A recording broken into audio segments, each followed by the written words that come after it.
படைத்தான் இறைவன் உனையே, மலைத்தான் உடனே அவனே. அழகை படைக்கும் திறமை முழுக்க உன்னுடன் சார்ந்தது, என் விழி சேர்ந்தது. விடிய விடிய மடியில் கிடக்கும் பொன்வினை உன்மேனி மீட்டட்டும் என் மேனி. இறைவினில் வந்து கலந்திடு, வீரல் பட மெல்ல காணிந்திடு.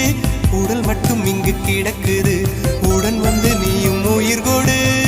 பல்லவன் சிற்பிகள் அன்று பண்ணிய சிற்பத்தில் ஒன்று,